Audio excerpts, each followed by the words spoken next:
question comes from Mad Gamer. He says, will Jakeem be the starter or Stills? No, Kenny's definitely going to be the starter. People underestimate how talented Kenny is. Not only is he a burner, but the man is a tremendous route runner, and he's capable of, I mean, the man has carried an offense in terms of the receiver position before in New Orleans, putting up almost 1,000 yards. I think it was his second year or his rookie year. Kenny is very, very talented. He's not just a burner, like I said. He's got that. He's probably, in terms of a deep threat, the best route runner other than maybe Deshaun Jackson in the NFL. I think he's probably a better route runner than Deshaun Jackson because his route tree, you just see more routes from Kenny than just, all right, double move, deep comebacks and stuff like that. He does he runs slants, runs out routes, he runs ins, he does everything. So Kenny is people underestimate how good of a receiver Kenny is. He's not one-dimensional. But Jakeem Grant is a very interesting. I think people. The question I get most with Jakeem Grant is he like Tyreek Hill? And we really didn't see a lot of that last year. And I said I think those are really high expectations because of how good of a player Tyreek Hill is. I don't think Jakeem is going to be. I'm not. That's setting the bar a little bit too high for Jakeem.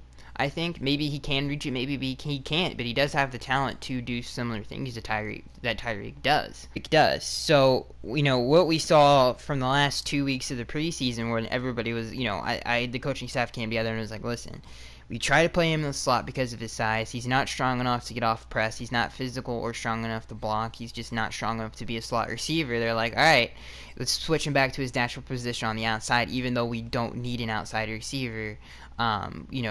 At the time when we did draft him, we did need more depth at the slot receiver position.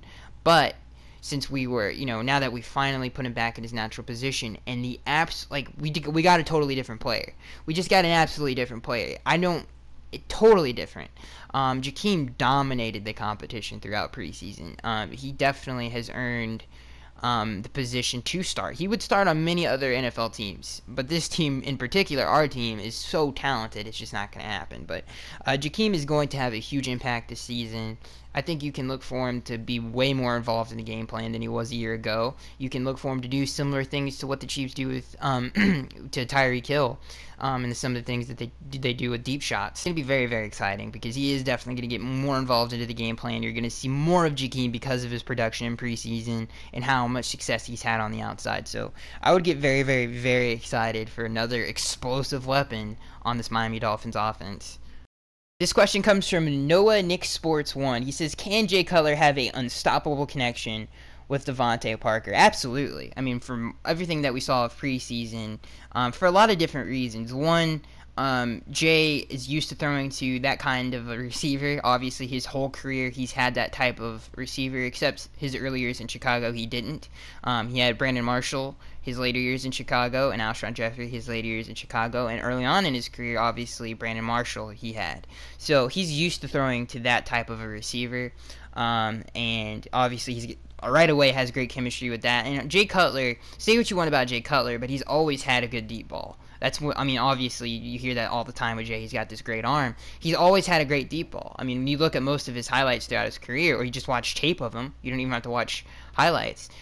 He's always had a great deep ball, and that's something that Devontae Parker excels at, especially coming out of Louisville. He's a great high point guy, and we've seen that throughout his career. He just needs to stay more consistent, which he will this upcoming season. So, yeah, they're going to have an unstoppable connection, whether that's off play action, which we were one of the better play action teams last year, and whether that's in the red zone with that back shoulder fade especially. Jay is a tremendous – he's got a great arm when it comes to throwing fade routes because he's got great arm talent, smaller windows in the end zone. He can really fit him in there. And that's something we've never really seen with DP, but I think you're going to see a lot more of that back shoulder fade in the end zone, not just to Devontae, but to Julius as well. That's going to improve our red zone numbers. But, yeah, I think Jay Cutler is going to have a really, really good connection with Devontae Parker, not only because throughout his career, having Brandon Marshall and Alshon Jeffrey, you saw him throw that 50-50 ball so well. He's used to doing that. He's used to being asked to have to do that with his arm. And some, obviously in the red zone with that back shoulder fade, you're going to see a lot of that.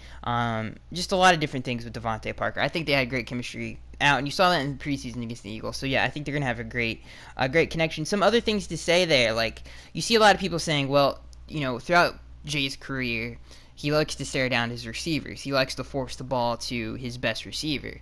That's only true, and it's a very weird, because most of Jay's career, when you look at his early days in Denver, he did that. Yes, I'll give that to you. He was a young player. He liked to force it to Brandon Marshall a lot, and that was a fault of his.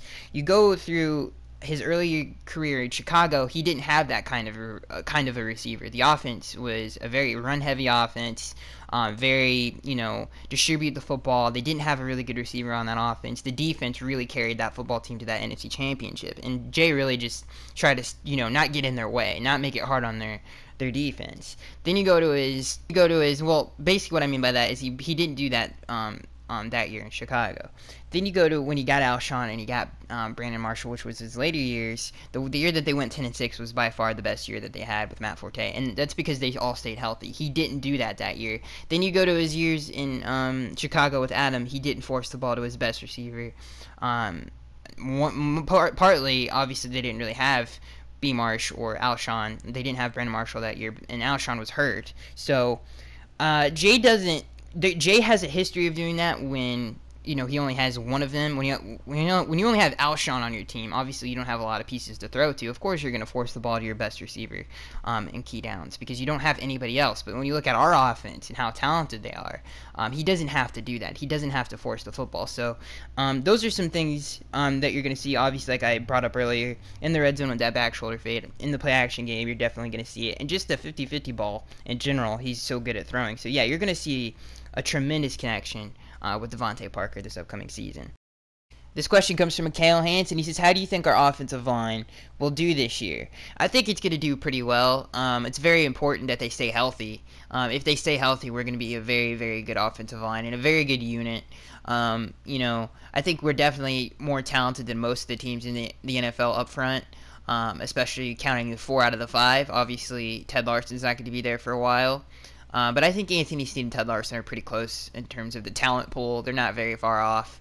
They're very similar in a lot of ways. I'm not saying Anthony's better than Ted, but they're very, very close in talent range. So I think the front is going to do a very good job, and it has to because we go against a lot of really good front sevens in the NFL this year. When you talk about, obviously, the Chargers, who are about to play with Joey Bosa and Melvin Ingram, and then we go and play the Denver Broncos. I mean, there's a lot of good front sevens that we have to play, not including the people we have to play in the division. With the Bills, they have a pretty good front seven, and the Jets lost some talent there. They're not as talented as they were last year, but they're no slouches with Muhammad Wilkerson and Leonard Williams. So there's a lot of good front sevens we go against. I think we went against a lot of good front sevens last year and did a pretty decent job. When you talk about us going against the LA Rams, the Arizona Cardinals, who ranked, I think, second in sacks or first in sacks, I can't remember. But we went against a lot of front sevens with a less talented front seven, and we did a pretty decent job last year. And I think the talent, if we can stay healthy, we're way better. And I think the players that are on this offensive line have improved from a year ago. Not only because we saw growth in Juwan James, who had a tremendous season, his best season that he ever had last year. But Laramie Tunsil obviously is going to have a huge jump from year 1 to year 2. And that's where you want to see your rookies really jump. But Laramie looked amazing in preseason. His run blocking is much improved from a year ago. Obviously, playing guard really helped him out there. So we have a really, really good offensive line, especially at the bookend positions with Juwan and Laramie. I mean, that's as good as it gets in the NFL. And then when you talk about Mike, who, if he's healthy, he's an all-pro caliber talent. And then you talk about Bushrod, who is a very solid, steady offensive lineman, but he's definitely average to above average, and he's looked good this preseason. And I'm very impressed of how healthy he's been, because he's taken a lot of reps this year with little rest time. And Jerron really looks good because of that. So he looks like he's better at guard. Obviously, that was his first season starting at guard, so I think he looks a little bit more acclimated, more comfortable at the position. It comes a little bit more natural to him now. So I think the front seven from a year ago has improved because some players were playing out of position, some players have just grown a lot, and I think some players are just healthy. And I like the Mike, we're going to talk about it later in the show, but Mike Pouncey's, the plan that we have for him going throughout the season, really not practicing him, just taking him through walkthroughs, because Mike doesn't need to practice, He doesn't need to practice, and we saw that with Matt Paradis. I think I'm forgetting his name. I don't think his first name is Matt, but the center for the Denver Broncos. They do the same thing with him. He has the same kind of issues that Mike has with his hips, and he's just fine. And Mike's way more talented than that guy. So I like the practice thing that we have going on with Mike, which I think is going to allow him to stay more healthy and definitely risk less injury, especially with the Miami weather. It's good for injuries like that. Obviously, your body is gonna perform. It's good for the body. So I think if the front can stay healthy, which I think they will this year, we're gonna have one of the best offensive lines in the NFL. We have a lot of talent on it. And the biggest question mark is, can they stay healthy, because we have no bye week, especially late in the year. We had a Week 11 bye week that was taken away by the NFL, which is one of the more inhumane and dumb moves in the NFL that the NFL has made in some time.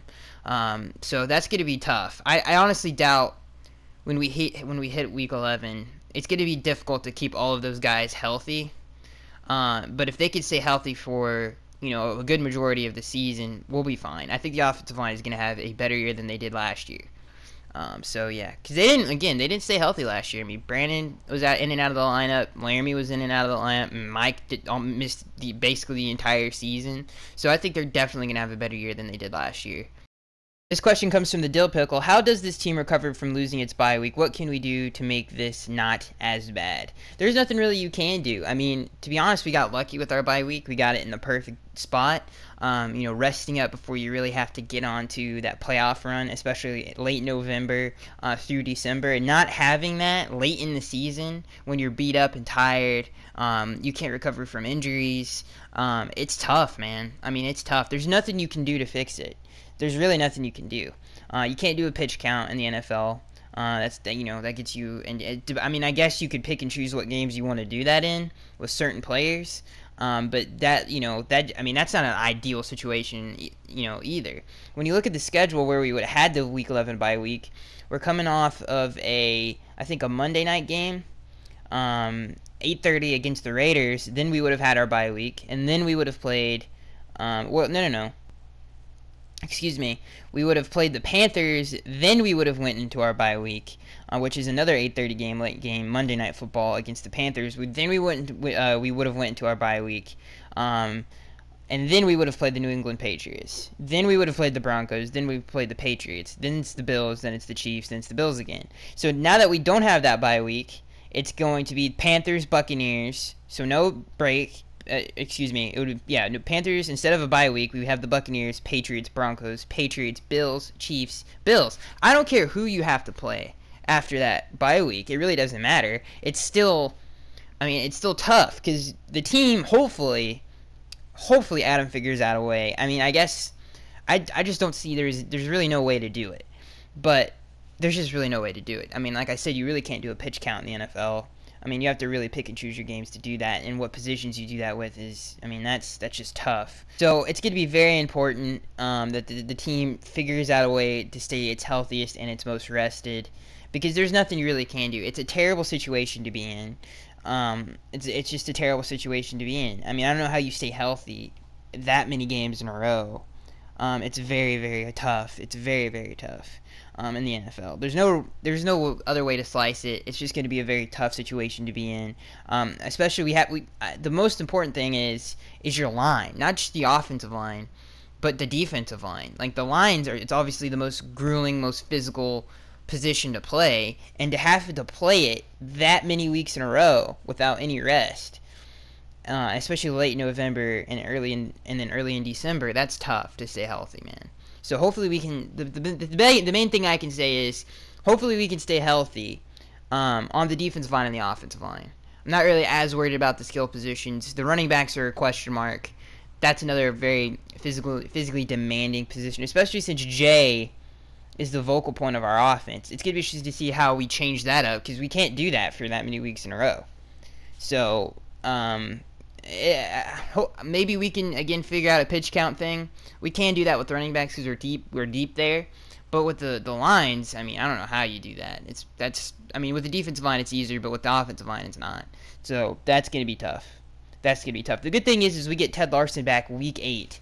So maybe he adds some fresh blood into there, but that's one position. So, and that's against the Ravens. We get him back. Either way you slice it, it's going to be tough. I mean, again, I'm the most worried about the lines more than anything. It's going to be tough. I don't understand. I don't understand why the NFL did this. I really don't understand it. They need to move the Saints game to Dolphin Stadium instead of us having to go to London. That's the least they could do. So, I'm honestly, we should not have any Thursday night games at all. I think we have one, maybe. I don't know how many Thursday night games we have. I would have to look at the schedule again, but that's gonna. I mean, having short weeks alone, even Monday night football games, it's gonna be tough on the. It's such a tough ask of an NFL team. It's just gonna be tough. We have to stay healthy on the offensive line, defensive line. It's gonna be Adam's gonna have to be a wizard in figuring out how to do that, and if he somehow does it, it would be a miracle. So.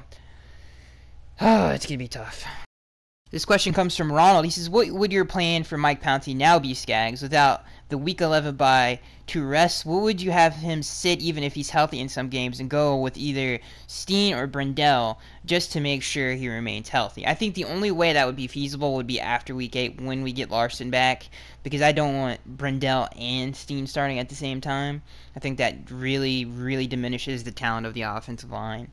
So, I don't know if I would select games where, like, all right, Mike, you're sitting this week, you're not playing. I think the idea of him not being able to, or not having to practice, and just having him do walkthroughs, I think is the best idea. I think that's what I would do, and I would make that a hard, fast rule where, like, listen, you're not practicing, you're just going to go through walkthroughs with the team, just get the game plan, watch film, don't have to worry about anything physical throughout the week. Just prepare yourself for Sunday. Now, that brings up some question marks for Sundays, and how the body, because the reason there's practices is not just to prepare yourself mentally and physically, but to prepare yourself for the physical nature of the game. I mean, you saw that this past Sunday with how many people got injured, because they don't play a lot. You basically play no games until week 1. And you definitely had to, and obviously with the rules now in the NFL, you can't have full pad practices as much. So you get into the first game of the season, you're playing an entire game, and it's physical, it's faster, it's harder. People are hitting, flying around, and you don't get that in practice as much, and you don't get that in preseason, obviously, because you don't want your star players getting hurt. That's one of the reasons Sue plays so much in preseason, is because he's trying to acclimate himself. So that's something else you worry about with Mike, is he's not getting that, preparing himself physically for the game. Does that affect his injuries? We'll see. But I think, Ronald, the best thing you can do, I really don't like the idea. I mean, maybe after week 8 you do that. But after week 8, the schedule doesn't get any easier. So, I don't think you can do that, to be honest. And I think you just have to stick to that. Listen, you're not practicing. Just prepare yourself mentally. I think that's what you have to do. I mean, that's the best answer I have for you, Ronald. I would love to hear what you have, like what your idea would be. I would love to hear all of your guys' idea, because it's a tough situation to be in. I don't think in the NFL that you can actually do that, because every game is so precious, and you need your best players out there each and every single Sunday. So it's a tough decision. This question comes from Adil. He says, how good is our defense in terms of defensive chemistry with our players and flow of the defensive game? I think they showed great chemistry in preseason. In terms of, I think the secondary, especially the defensive line, they had great chemistry. I think, with the young players on it, that was, I guess, a little bit of a question mark. The only new faces on it is Will Hayes. So there's a lot of familiar faces on the defense. So I think they have good chemistry with each other. And that was obviously a great job of our front office of keeping most of the players that we had from a year ago. And really having that chemistry. That's something we've had down here in Miami. Obviously, there's been a lot of turnover of the roster for many years under Stephen Ross, so that was a huge plus throughout free agency. I think we're going to see some of the chemistry really not be there as much is the linebacker unit. Other than Kiko, and obviously Lawrence is a new name, but he seems to have acclimated himself really nicely to the team. Obviously, the Eagles game was a big. It was a great thing to see if you're a Dolphins fan. That the way he played and the way he commanded the huddle on the defense and the way he flowed with the other players, I thought it was a huge plus there. So that's a good sign. But having Ray Maualuga, who hasn't been with the team more than a month now, is going to be an interesting to see how many snaps he takes. Justin March Lillard, the free agent from the Chiefs. He's a new face. I don't think he's going to get a ton of playing time at all. I think Chase Allen definitely should. Obviously, he's over him in the depth chart. So there's a lot of new faces in that linebacker unit. That's going to be where I think most of the chemistry is going to be interesting to see. But since this, the defense. I'm not worried about the corners or the secondary with Rashad and Nate. I think they've had good chemistry throughout the offseason. You've heard good things about that. So they're both veterans. I don't think that's going to be an issue. I just think with the linebacker unit, it's going to be interesting. I want to see how much Chase gets to play, how much Justin gets to play. I want to see more of Chase, especially in an NFL regular season game scenario. But I think you really don't have to worry about it with the defensive line. I think they showed great chemistry throughout preseason. And then you look at the back end. They should be okay. They're vets who've been in the league a while, especially Rashad and Nate. And again, they showed, you heard really good reports of them throughout the offseason of them having pretty dang good chemistry together. And I think you saw that in the preseason game against the Eagles. I thought the defense, especially the D-line and Lawrence, that really surprised me with how much they flowed together. So I don't think it's that big of a deal, but the linebacker unit is definitely going to be interesting to see because there are some new names on it. Not just in terms of players that this is their first year as a Dolphin, but players that haven't been on the roster for more than a month. So that's going to be the most interesting spot. They're going to have a full week of practice, so they should be. I mean, it should be like picking up. They're going to have a full week of practice with each other. So it's not like they're just getting out there and they haven't played in a while. That has nothing to do with chemistry. I think that's more rust than chemistry. I think the chemistry is going to be okay, other than the linebacker unit. That I think is going to be interesting to see how they play with each other and how they're subbed in and subbed out and who gets playing time on this down and who doesn't get it on this down. That's going to be the most interesting thing. This question comes from Ronald. He says, how do you think the team responds with so much downtime and very little practice time? I think Adam did a good job of really, before we knew that we weren't playing the Tampa Bay Buccaneers, preparing the team throughout the offseason for the Buccaneers. He did a great job. I think Adam is a great prepare. Obviously, the coaching staff is supremely talented with Clyde Christensen and Matt Burke, who I think is going to do a tremendous job in terms of calling plays this upcoming season.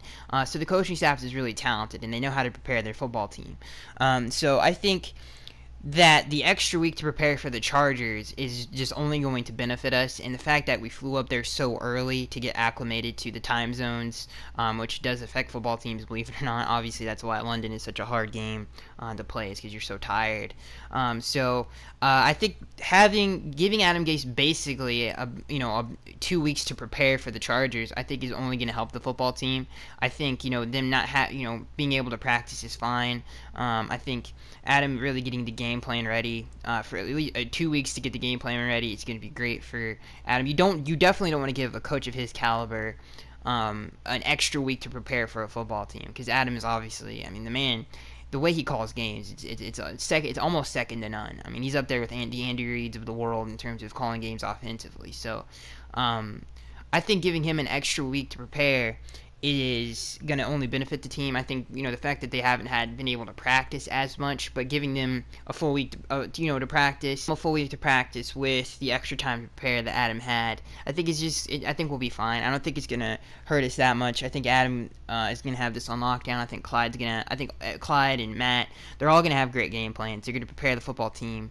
It's going to be great. I think, again, for the whole coaching staff to be able to game plan an extra week, so 2 weeks, is just only going to benefit us. So I don't think it's going to affect us that much. I think Adam's got it on lock. I think Clyde's got it on lock. I think Matt's got it. So the team's definitely going to be well prepared. So I don't think it's going to affect the team that much at all. This question comes from JJ the Boss 14. He says, what do you think the linebacker from the Chiefs we got will do? And I'm sending this during a hurricane, so please answer. I hope everybody's staying safe on that note. In Florida, obviously Florida was getting hit. It was getting hit hard by Hurricane Irma. Currently, I am not in Florida. I was not in Florida during the hurricane. So I hope everybody else is doing okay. The Chiefs, obviously Justin March Lillard, is, from the things that I've seen from the guy, he's an athletic dude. He's very athletic. The thing about it is how quickly can he get acclimated to the system. He comes from Kansas City, which is more of a 3-4 defense. Definitely different than a 4-3. Going to be interesting to see how the Dolphins use him. I would expect sometime later in the season he's going to get playing time. I honestly do not like Rey Maualuga. I think he's way far out of his prime. Unless he proves me wrong, I think he's going to be I think he's not going to help the defense at all. I think he's going to be a liability more than an asset because, I mean, the man just can't cover anymore. His snaps were they were decreased from not a very good linebacker unit for the Bengals, which is not a very good linebacker unit this year. I mean, when you look at the roster last year with like Carlos Dansby and Vigil, and they just don't. The only good one is Vontaze Burfict, and that's it. So like, I honestly don't.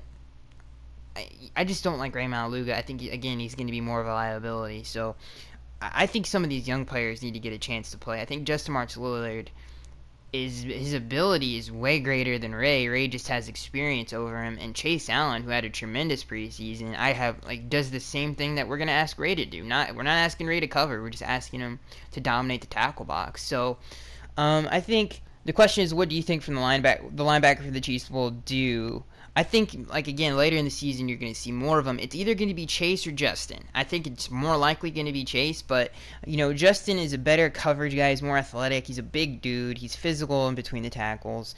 I think Chase had probably a better preseason than Justin did, but we'll see. I think most likely you're going to see more of Chase than you will Justin, and if you do see Justin, it's either because Ray is playing terrible or somebody gets injured. Hopefully that doesn't happen. Or, again, the most likely scenario is Ray's playing bad and we need just somebody else. And I don't, Mike Cole playing on the outside, I guess Ray's going to be playing on the inside. So it's going to be weird, man. I really don't know. I think I guess, he's got to get through Mike too.